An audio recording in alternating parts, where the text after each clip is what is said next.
یقیناً گلگت بلتستان کے قبرستانوں پہ لگے پاکستان کے جھنڈے تو اس بات کی غمازی اور عکاسی کرتے ہیں کہ ہم سب سے بہتر پاکستانی ہیں، لیکن گلگت بلتستان کی پاکستان کی مقننہ کے اندر گلگت بلتستان کو شامل کرنے کی وہ کوشش دوبارہ سے بحال ہو، اور اس بات پہ فخر ہے کہ ہم باقی پاکستانیوں سے اچھے پاکستانی ہیں۔ جو ریپرزنٹیشن کا احساس ہے، اس کو احساس جو محسوس کیا گیا ہے، وہ یقیناً بھٹو صاحب نے متواتر پہلی دفعہ FCR کا نظام ختم کیا۔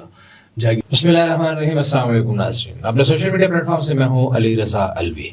ناظرین، آپ کے سامنے کئی دفعہ ہم نے گلگت بلتستان کے مسائل کو اجاگر کیا، آپ ہمارے پلیٹ فارم سے دیکھ چکے ہیں۔ یہاں سابق وزیر اعلیٰ گلگت بلتستان جناب حافظ حفیظ صاحب تشریف لائے، یہاں گورنر گلگت بلتستان جناب مہدی شاہ صاحب تشریف لائے، اور مختلف ڈگنیٹیز جو ہیں ارکان اسمبلی ان کے جو ہیں وہ آتے رہتے ہیں ہمارے فورم پہ۔ اور آج ہم نے جس شخصیت کو دعوت دی ہے، یہ سابق وزیر خزانہ ہیں گلگت بلتستان کی، اور اس وقت اپوزیشن میں ہیں، جناب جاوید علی منوا صاحب۔ جاوید علی منوا صاحب، آپ کا بہت شکریہ، آپ نے ہمارے لیے وقت نکالا۔ جی بہت شکریہ۔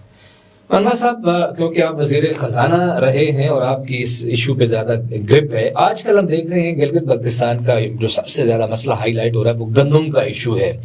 تو اس میں بحران کی کیفیت زیادہ ہے، قلت ہے گندم کی، یا قیمتیں بہت زیادہ ہیں؟ عوام کا مسئلہ کیا ہے، ذرا عوام کو سمجھیں۔ علی صاحب بہت شکریہ آپ کا اپنے گندم کے حوالے سے بات کی۔ بدقسمتی ہے گلگت بلتستان کی کسی بھی حکومت کے لیے جو بڑا بحران یا المیہ ہوتا ہے وہ گندم کا ایشو ہی ہے۔ اور جہاں تک بات کی آپ نے کہ اس کی وجہ کیا ہے، اس کی ملٹیپل وجوہات ہیں جی۔ اس میں اس طرح ہے کہ حکومت کی نااہلی ہے، موجودہ حکومت جو بحران ہے، مالی بحران، اس کی وجہ سے پیدا شدہ گندم بحران سے نمٹنے کی سکت نہیں رکھتی۔ اور دوسرا یہ ہے کہ گندم کا بحران یقیناً گلگت بلتستان کا ایک لانگ لاسٹنگ ایشو ہے۔ گلگت بلتستان کو سبسڈائز گندم ملتی ہے، اور قیمتوں میں موجودہ نائل حکومت نے تقریباً 80-90% اضافہ، اگرچہ یہ پہلے 160% اضافے کی انہوں نے نوید سنائی، عوام روڈز پہ ہے، احتجاج پہ ہے، ابھی انہوں نے 80 سے 90% جو ہے وہ گندم کی فی کلو قیمت میں اضافہ جو ہے وہ انہوں نے تقریباً نوٹیفائی کر دیا ہے، اس کا اعلان ہو گیا ہے۔ اور اس گندم کی ایشو کی وجہ سے، اس کی وجہ بنیادی طور پر مالی بحران ہے۔ یہ حکومت 13 جولائی کو ماریز وجود میں آئی، بڑے وعدے وعید بلند بانگ دعووں کے ساتھ وجود میں آئی تھی کہ گلگت بلتستان کے بجٹ ڈیفیسٹ کو میٹ کریں گے، وفاق سے بیل آؤٹ پیکج لے کے آئیں گے، ڈیولپمنٹ کو مضبوط کریں گے، بہتر کریں گے۔ لیکن آج تقریباً 5-6 ماہ بعد سنگل 1 روپے کی گرانٹ یا ایڈیشنل لے کے نہیں آ سکے، سپلیمنٹری لے کے نہیں آ سکے۔ گندم کی صورتحال پہلے سے ابتر ہے، بجلی کی صورتحال پہلے سے ابتر ہے۔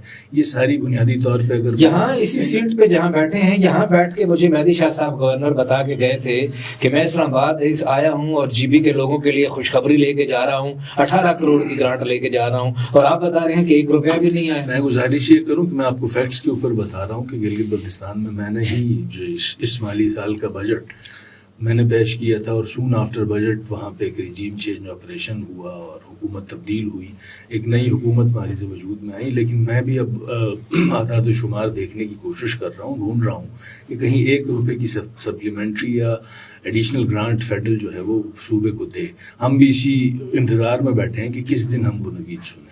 صحیح، تو ایسا کچھ نہیں ہوا؟ ایسا بھی تو کچھ نہیں ہوا۔ اچھا، لوگ بھی احتجاج پہ ہیں، سڑکوں پہ ہیں، اور پچھلے دنوں بھی ایک احتجاج کی کیفیت تھی۔ پہلے ہم نے دیکھا کہ ایک طبقہ فکر کے لوگ روڈ پہ تھے، اس کے بعد دیکھا کہ دوسرے ہیں، FIRs ہیں، اور پتہ عجیب و غریب قسم کے کنٹروورسیز پیدا کرنے کی کوشش کی جا رہی ہے۔ پھر وہاں دہشت گردی کے واقعات بھی ہم نے دیکھے، لوگوں کو بسوں سے اتار کے مارنے کا بھی یہ سلسلہ دیکھ رہے ہیں۔ تو یہ کیا وجہ ہے؟ بلوچستان کے بعد گلگت بلتستان کی سرزمین، جس کو امن اور شانتی کی زمین سمجھا جاتا تھا، اس کو فوکس کیا جا رہا ہے خراب کرنے کے لیے۔ دیکھیے، میں پھر گزارش کروں گا کہ جب آپ کے حکمران چیزوں کو بہتر ٹیکل نہ کر سکیں، ان کی حکومتی رٹ نہ ہو اور چیزوں کے اوپر بہتر گرپ نہ ہو، اچھی کوارڈینیشن نہ ہو، آپس میں بد اعتمادی کی سی کیفیت ہو، تو یہ ساری چیزیں ہوتی ہیں۔ ہم نے دیکھا جب سے حکومت آئی ہے، ہم نے ہر طبقہ فکر کو، ہر پیشے سے وابستہ لوگوں کو، طلباء کو، یونیورسٹی کے طلباء کہہ لیجئے، سرکاری ملازمین کہہ لیجئے، عام عوام کہہ لیجئے، وہ روڈ پہ ہی ہیں پچھلے 6 مہینے سے، کیونکہ چیزیں سٹریم لائن نہیں ہیں۔ اور سب سے بڑا جو انسان کی ریاست کی بنیادی ذمہ داریوں میں سے انسان کی جان کی حفاظت ہے، تو ابھی حال ہی کے اندر چلاس حڈور کے اندر دہشت گردی کا ایک اندوناک واقعہ ہوا، جس کے اوپر ہم نے گلگت بلتستان اسمبلی کے اندر تحریک التوا لے کے آئے۔ ہماری کوشش تھی کہ ہم ریلیونٹ اسٹیک ہولڈرز کے ساتھ ساتھ کوئی جامع پالیسی کے حوالے سے بیٹھیں. لیکن پھر کہوں گا کہ حکومت نہ اسمبلی کے اندر سنجیدہ ہے، نہ حکومتی اقدامات کے اندر ایگزیکٹو اتھارٹی کو استعمال کرتے ہوئے سنجیدہ نظر آ رہی ہے. یہ المیہ ہے گلگت بلتستان کا، خدا خیر کرے گلگت بلتستان. منور صاحب، ظاہر ہے آپ اپوزیشن میں ہیں، تو اپوزیشن میں جب انسان ہوتا ہے تو اسے سب برا نظر آتا ہے، اور جب حکومت میں ہوتا ہے تو سب ہرا ہرا نظر آتا ہے، سارا ٹھیک ٹھاک نظر آتا ہے. تو آپ کو کیا لگتا ہے کہ جب آپ کی حکومت تھی یا پی ٹی آئی کی گورنمنٹ تھی گلگت بلتستان میں، تو تب سب ٹھیک چل رہا تھا؟ دیکھیں، ایسا نہیں ہے کہ سب ٹھیک ٹھاک چل رہا تھا، لیکن ہماری چونکہ گلگت بلتستان ایک وفاق پہ ریلائنٹ صوبہ ہے، ہمارا بال واسطہ یا بلا واسطہ وفاق کے ساتھ تعلق باقی صوبوں سے زیادہ ہوتا ہے، کیونکہ ہمارا جو بجٹ سائیکل ہے اس کا بھی تعلق وفاق کے ساتھ ہے. ہماری باقی چیزوں کے لیے بھی ہمارے وفاق کے ساتھ کوآرڈینیشن میکینزم اچھا بلڈ کرنا پڑتا ہے. جہاں تک آپ نے بات کی کہ کیا سب اچھا تھا، ہماری کوششیں جاری تھیں، ہماری انگیجمنٹ وفاق میں متواتر تھی. ہم وفاق کے اندر انگیج کرتے تھے، کبھی رولا ڈالتے تھے، یعنی اگر آسان الفاظ میں سمجھاؤں تو ہم کبھی پاؤں کبھی گلا پکڑتے تھے. ابھی نہ یہ پاؤں پکڑ پا رہے ہیں وفاق کے، نہ ان کا گلا پکڑ پا رہے ہیں. لیکن یہ موقع جو جس کو پاؤں پکڑنا آتا ہو گلا بھی وہی پکڑ سکتا ہے، جس کو پاؤں پکڑنا نہیں آتا وہ گلا نہیں پکڑ سکتا. تو گزارش ہماری یہ ہے کہ ایسے موقع کے اوپر جہاں پہ اکراس بارڈر ایک بڑی ڈیولپمنٹ ہوئی ہے جس کی ہم مذمت کرتے ہیں. آرٹیکل 370 اور 35A جو ہے وہ ریووک کیا انڈین پارلیمان نے گزشتہ 2 سال پہلے. اس کی اتھینٹیکیشن ہوئی انڈین سپریم کورٹ سے. ہم اس چیز کی شدید الفاظ میں مذمت کرتے ہیں. ایسے اسنا کے اندر، ایسے دوران اگر گلگت بلتستان کے لوگ گندم کے دانے کے لیے روڈ پہ ہوں گے، اپنے حقوق کے لیے روڈ پہ ہوں گے، تو یہ کوئی اچھا میسج نہیں جائے گا. اس کا کوئی مثبت جو ہے میسج جانا میں نہیں سمجھتا کہ جائے گا. تو گلگت بلتستان کے لوگوں کے نعرے شاید اس سے آگے بڑھ جائیں. تو اس سے آگے بڑھانے سے پہلے نادان حکومت جو صوبائی ہے اس کو بھی ہوش کے ناخن لینے چاہیے، اور فیڈرل کے اندر جو کیئر ٹیکر حکومت ہے اس کو بھی دیکھ لینا چاہیے کہ گلگت بلتستان میں اگر 5-8 ارب کی آپ ایکسٹرا سبسڈی دے دیتے ہیں تو اس کا امپیکٹ کتنا پڑ جانا ہے. گلگت بلتستان کے اندر جو دوسرے تنخواہوں کے مسائل ہیں، مالی بحران کی سی جو کیفیت ہے، اس سے گلگت بلتستان کو نکالنے کا امپیکٹ انٹرنیشنلی نیشنلی کتنا پڑنا ہے، اس کو پھر فیڈرل گورنمنٹ کو دیکھ لینا چاہیے. اچھا، رجیم چینج کی طرف جاتے ہیں. رجیم چینج جب ہوا تو کچھ ہمارے ذرائع کا کہنا یہ ہے کہ اس وقت آپ بھی کینڈیڈیٹ تھے سی ایم کے لیے، اور آپ نے کوششیں بھی کی، پس پردہ مختلف جگہوں پہ گئے، اور جو لوگ چینج کر رہے تھے ان کے ساتھ بھی آپ کے رابطے تھے، لیکن ادھر سے آپ کو کوئی پازیٹیو ریسپانس نہیں ملا، اور اس وجہ سے آپ وزیر اعلیٰ بنتے رہ گئے. تو اس میں کیا صداقت ہے؟ دیکھیں جی، جو پورا ایک سیناریو بلڈ ہوا اس کے اندر یقیناً تمام جماعتوں کے ساتھ ہم نے کوشش کی کہ ہم وہ کر پائیں، ہم ان کو منا پائیں. اسی طرح سے ورکنگ ریلیشن شپ جہاں رہنی چاہیے تمام جگہوں کے اوپر ہم نے کوشش کی.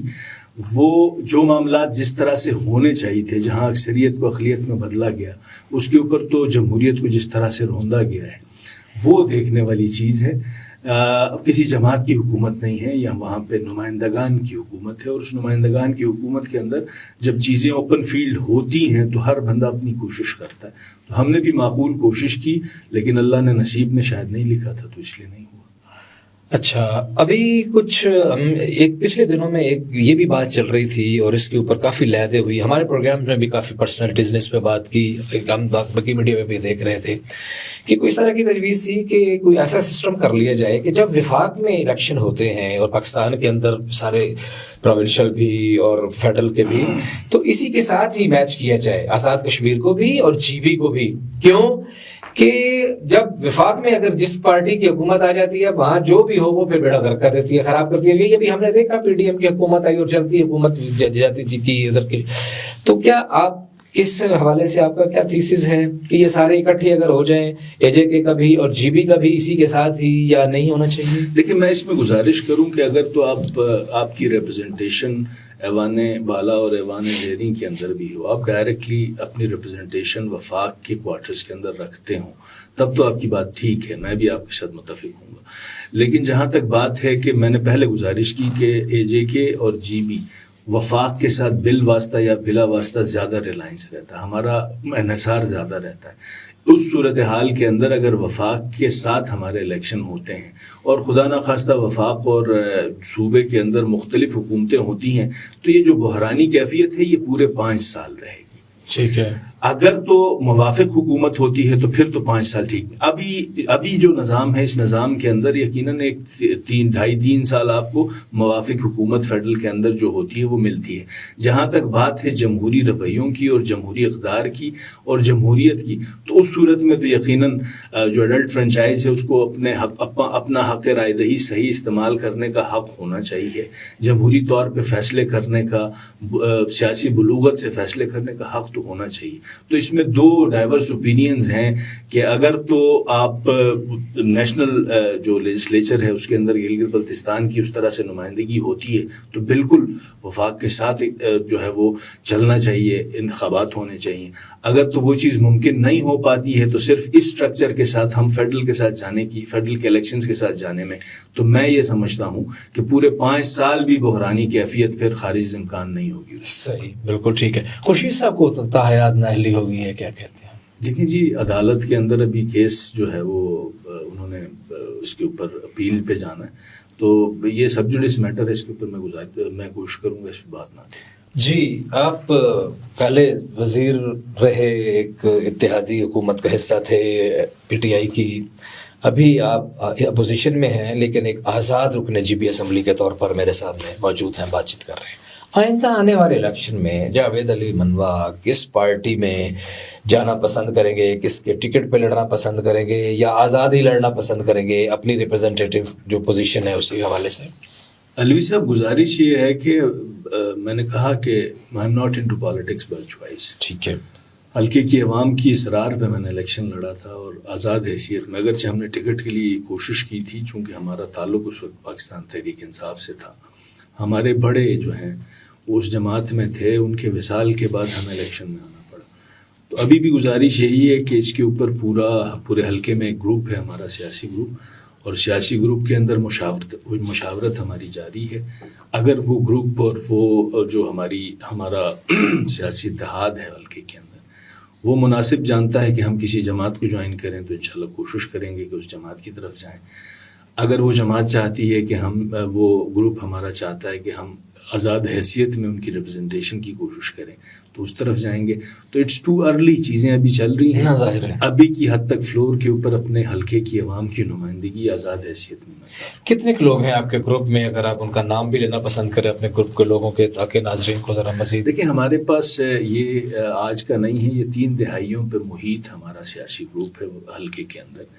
مرحوم مرزا صاحب، میرے مرحوم چاچا، اس گروپ کو لیڈ کرتے تھے، تو عوام کی خواہش تھی، ہمارے حلقے کے لوگوں کی خواہش تھی کہ میں ان کو ریپلیس کروں، تو بوجہ مجھے سیاست میں آنا پڑا۔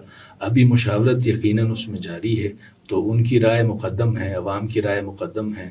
کسی طرف جانا بھی جو ہے وہ یقیناً عوام کی رائے سے ہے، ان کی مرضی سے ہے، اور کسی طرف سے نکلنا بھی عوام کی مرضی سے ہے۔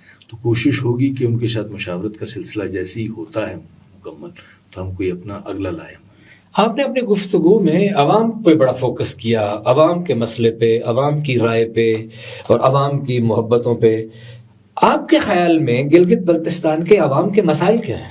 دیکھیں، بنیادی طور پہ گلگت بلتستان کے جو المسائل ہے گلگت بلتستان میں، وہ بنیادی طور پہ وہ احساس ہے کہ ہم مین سٹریم ریپرزنٹیشن کی طرف کب جائیں گے۔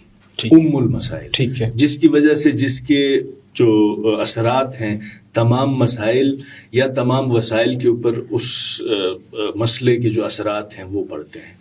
اور دوسرا جو ہے گلگت بلتستان کے اندر جو نیشنل نیریٹو ہے، یقیناً گلگت بلتستان کے قبرستانوں پہ لگے پاکستان کے جھنڈے تو اس بات کی غمازی اور عکاسی کرتے ہیں کہ ہم سب سے بہتر پاکستانی ہیں، لیکن اس کے باوجود جو ایکسکلوڈڈ فرام دی کاؤنٹ فیل ہوتا ہے، جیسے میں نے ابھی آپ سے تو گزارش کی کہ جب ہم دیکھتے ہیں کہ وسائل کی تقسیم کے اندر گلگت بلتستان کو اس طرح سے کنسیڈر نہیں کیا جاتا ہے وفاق میں، تو پھر گلگت بلتستان کے لوگ سوچنے پہ مجبور ہو جاتے ہیں کہ یار ان کی صحت کی جو سہولیات ہیں وہ، ابھی میں صحت کارڈ کی آپ کو مثال دوں گا کہ پورے ملک کے اندر صحت کارڈ جو ہے وہ چل رہا ہے، ریووک کیا گیا. ابھی پھر سننے میں آ رہا ہے کہ آزاد کشمیر اور بلوچستان کے اندر اس کو دوبارہ بحال کر دیا گیا ہے.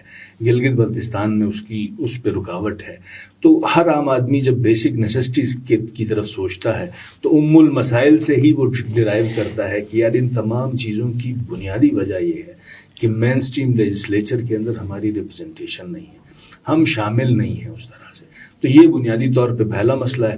باقی اگر بیسک نیسیسٹیز کی بات کریں تو بیش بہا مسائل ہیں. دور افتادگی سب سے بڑا مسئلہ ہے, ایکسیسیبلٹی کے شدید ایشوز ہیں, صحت کا. ہم نے اگرچہ اپنے حکومت میں کوشش کی تھی کہ ہم ایجوکیشن اور ہیلتھ کے بجٹ کو ڈبل ڈیجٹ کے اندر لے کے آئیں, ہم نے کوشش کی. اس کے علاوہ پہلی دفعہ PSDP کے اندر ہم نے کوشش کی تھی کہ یار گلگت بلتستان کہیں کاؤنٹ ہو. تو ایکسیسیبلٹی کے لیے روڈ انفراسٹرکچر کے حوالے سے, intra provincial intra district connectivity کے حوالے سے کچھ چیزوں کے اندر پیش رفت ہوئی ہے. تو انشاءاللہ بہتر ہوگا, کوشش جاری ہے. بنیادی وجہ جو ہے وہ سیاسی جو کنٹینیوٹی ہے نظام کا, کوئی ایک نظام رہا نہیں ہے. 47 سے لے کے یہاں تک ہم دیکھیں تو 6 یا 7 مختلف گورننٹس جن کے اوپر گلگت بلتستان کو چلایا جاتا رہا ہے. تو اس کی کنٹینیوٹی نہ ہونا بنیادی وجہ میں سمجھتا ہوں. یہ تو اب آپ یہ سمجھتے ہیں کہ پورا حقوق کے ساتھ والا کوئی صوبہ بنا دیا جائے زبانی کلامی کی حد سے تو آپ کے مسئلے حل ہو جائیں گے. جو المسائل کی آپ نے بٹوین دا لائنس بات کی, یا کیا چاہتے ہیں کہ المسائل کیسے حل ہو؟ گزارش یہ ہے کہ ہم جب حکومت میں تھے تو گلگت بلتستان کو عبوری آئینی صوبہ اس کا مسودہ تیار ہوا, لیکن اس کے اوپر جو انڈیجنس ان پٹ تھی اس کے اوپر ہی ہم نے کوشش کی کہ یار ان پٹ جو ہے اوریجنیٹ ہو GB سے. صحیح ہے. جو ڈیمانڈ ہو, جو انیشیٹو ہو وہ اوریجنیٹ ہو GB سے. ہم انڈیجنس جو ول ہے, وٹ ہے, پیپل عام لوگوں کی جو رائے ہے بذریعہ نمائندگان, منتخب نمائندگان, اس کی ریفلیکشن ہو اس مسودے کے اندر. تو آئین کے دھارے میں مختلف انداز میں کشمیر ایشو کو جو ہے وہ نقصان پہنچائے بغیر پاکستان کے آئینی دھارے میں لا کے قومی اسمبلی اور سینٹ کے اندر نمائندگی کی ہم نے کوشش کی تھی. وہ پیش رفت اگرچہ فیڈرل کے اندر رجیم چینج کی وجہ سے وہ پھر رک سی گئی تھی. اب وفاق کے اندر جب پارلیمان دوبارہ سے وجود میں آتا ہے تو کوشش پھر ہوگی کہ گلگت بلتستان کو آئینی دھارے کے اندر لے کے آنے کے لیے گلگت بلتستان کی پاکستان کی مقننہ کے اندر گلگت بلتستان کو شامل کرنے کی وہ کوشش دوبارہ سے بحال ہو. بفرض محال اگر اس طرف ہم نہیں جا پاتے ہیں تو گلگت بلتستان کے اندر جو موجودہ نظام ہے اس موجودہ نظام کے اندر جس قانون کے ذریعے جو لیگل فریم ورک ہے اس کے اندر اگر ترمیم کا اختیار بھی گلگت بلتستان کو دیا جائے, آئین ساز اسمبلی بنائی جائے, جو مسودہ موجود ہے اس کو اب گلگت بلتستان کا پارلیمان, گلگت بلتستان کا منتخب ایوان خود پاس کرے, اس میں ترمیم کا اختیار رکھے, تو ایک سینس آئے گی, ایک جو سینٹی پریویل کرے گی جہاں تک بات ہے المسائل کے حوالے سے. یہ گزارش ہے. اچھا, پیپلز پارٹی کا کلیم ہے کہ سم ہو ہم نے آئینی خود مختاری دینے کے حوالے سے, رائٹس دینے کے حوالے سے سب سے زیادہ کام کیا. تو آپ تو کیونکہ آزاد رکن اسمبلی ہیں اور آزاد پوزیشن میں بیٹھے ہیں, تو اگر آپ کی سینس کیا ہے کہ اب PTI کو آپ چھوڑ دیں, PTI کا دیکھ لیا کہ جو کر کے گئی ہے, پیپلز پارٹی اور مسلم لیگ نون کا اگر تقابلی جائزہ لیا جائے تو کس نے GB کے لیے بہتر کام کیا نسبتاً؟ دیکھیں جی, اگر آپ لیگل فریم ورک کا ارتقاء دیکھتے ہیں گلگت بلتستان کے اندر, گلگت بلتستان کو بنیادی طور پہ پہلی دفعہ ایڈلٹ فرنچائز کی طرف لے کے آیا جاتا ہے, تو وہ یقیناً اس میں دو رائے نہیں ہے کہ بھٹو صاحب کی مہربانی ہے. صحیح ہے. جو ریپرزنٹیشن کا احساس ہے, اس کو احساس جو محسوس کیا گیا ہے وہ یقیناً بھٹو صاحب نے. متواتر پہلی دفعہ FCR کا نظام ختم کیا, جاگیرداری نظام کا خاتمہ, اور پھر اس کے بعد جو ہمارا الیکشن سسٹم ہے, ریپرزنٹیشن ہے, جوڈیشل ریفارمز ہیں, پبلک ریفارمز ہیں, اس کی طرف جب ہم دیکھتے ہیں تو وہ یقیناً تھوڑا امتیاز پیپلز پارٹی کا ہے. لیکن جہاں تک آپ نے بات کی کہ ان کا یہ کلیم ہے, کلیم بہت بڑا ہے کہ مکمل صوبہ ڈی فیکٹو پروونس, اگرچہ جو 2009 کے اندر گورننس آرڈر 2009 اس وقت ہی پیپلز پارٹی کی حکومت نے یہاں کی وفاقی کیبنٹ سے پاس کر کے پریزیڈنشل آرڈر کے ذریعے وہاں پروملگیٹ کیا. کیا ہی اچھا ہوتا کہ اس کا اختیار اس ایوان کو دیا جاتا, کیا ہی اچھا ہوتا ہے کہ اس جو لیگل فریم ورک ہے اس کے اندر ترمیم کا اختیار بھی ساتھ دے دیا جاتا، تو ہم اپنے وسائل کے حساب سے، مسائل کے حساب سے، عمومی ماحول کے حساب سے اس کی نوک پلک ٹھیک کرتے۔ گلگت بلتستان کے نمائندگان پہ شاید اتنا زیادہ بھروسہ نہیں ہے۔ آخری سوال، وفاق سے بات شروع ہوئی، گندم کے بحران سے بات شروع ہوئی، گندم کے بحران کے معاملات کے علاوہ وفاق سے جی بی کو کیا کیا شکوے شکایتیں؟ دیکھیں جی، سب سے گزارش یہ ہے کہ میں نے تقریباً چیزوں کا ہم نے کوشش کیا کہ مختصراً احاطہ کریں۔ اگر آپ شکوے شکایتوں کی بات کریں تو المسائل کی شکایت ہے سب سے بڑی، کہ دھارے میں ہم شامل ہوں، شناختی کارڈ ہم پاکستان کا رکھتے ہیں، قبرستان پہ ہمارے پاکستان کا جھنڈا لگتا ہے، اور اس بات پہ فخر ہے کہ ہم باقی پاکستانیوں سے اچھے پاکستانی ہیں۔ لیکن گزارش کی کہ جس طرح سے محسوس کرایا جاتا ہے چھوٹی چھوٹی چیزوں کے اوپر، جس کا امپیکٹ شاید فیڈرل لیجسلیچر پہ اتنا زیادہ نہیں پڑنا، شاید فیڈرل خزانے پہ اتنا زیادہ نہیں پڑنا، لیکن اس کا امپیکٹ اس پورے گلگت بلتستان پہ پڑنا ہے۔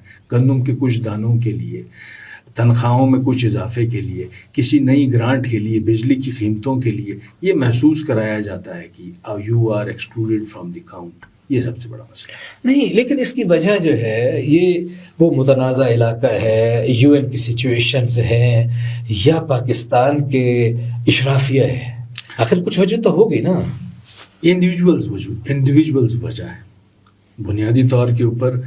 جب وفاق کے اندر گلگت بلتستان کا مقدمہ لڑا جا رہا ہوتا ہے تو کمیاں کوتاہیاں ہمارے انڈیویجول سے بھی ہیں، اور اسی طرح سے یوں کہہ لیں کہ بدنیتیاں یہاں کے انڈیویجولز میں بھی ہیں۔ جب آپ اس لینس سے دیکھیں گے، جب آپ 2-4 روپے گلگت بلتستان کو دینے کی بات کرتے ہیں تو پاک سیکریٹریٹ میں بیٹھا ایک بابو جب یہ کہتا ہے کہ یار گلگت بلتستان کو یہ دیں تو باقی صوبوں کی اینک سے گلگت بلتستان کو نہ دیکھیں، اس کی مخصوص جغرافیائی حیثیت ہے، اس کی مخصوص سیاسی حیثیت ہے، اس کی دفاعی حیثیت مخصوص ہے۔ آپ نے گزارش کی کہ گلگت بلتستان چونکہ مسئلہ کشمیر کا حصہ ہے، اقوام متحدہ کے اندر ابھی تک لٹک رہی ہے وہ قرارداد، تو اس تناظر میں دیکھنی چاہیے۔ اور جہاں پہ میں پھر گزارش کروں گا کہ اس دوران کہ جب اکراس بارڈر اتھینٹیکیشن ہو رہی ہے ریووکل آف آرٹیکل 370 and 35A کی، تو گلگت بلتستان کے لوگوں کا روڈ پہ بیٹھنا، گلگت بلتستان کے لوگوں کا احتجاج کرنا کوئی اچھا میسج نہیں دے رہا۔ کوئی پیغام دینا چاہیں اس پلیٹ فارم سے اپنے ناظرین؟ آپ کا شکریہ، اور گلگت بلتستان کے لوگوں کی طرف سے وفاق میں بیٹھے تمام دوستوں کو کہ گلگت بلتستان کو ڈیل کرتے ہوئے، گلگت بلتستان کو دیکھتے ہوئے اس کی مخصوص حیثیت کا خیال رکھیں۔ 2-4 روپے کا امپیکٹ گلگت بلتستان کے اوپر، گلگت بلتستان کے وسائل کو صحیح طور پہ کیپٹلائز کرنے کے لیے گلگت بلتستان کو اس وقت سپورٹنگ ہاتھ چاہیے۔ اگرچہ ہماری صوبائی حکومت اس وقت نااہلی کا مظاہرہ کر رہی ہے، لیکن وفاق نے شفقت کا ہاتھ رکھنا ہوتا ہے، چھوٹے صوبوں کے اوپر رکھنا پڑے گا۔ سابق وزیر خزانہ گلگت بلتستان اسمبلی جناب جاوید علی منوع صاحب، آپ کا بہت شکریہ، آپ نے ہمارے لیے وقت نکالا۔ ناظرین، بات چیت آپ نے سنی، مسائل ہیں اور وسائل کی بھی کمی نہیں ہے، اگر کسی جگہ پہ نیت کا بحران ہے تو وہ ٹھیک ہونا چاہیے۔ علی رضا الوی کو اجازت دیجیے، اللہ نگہبان۔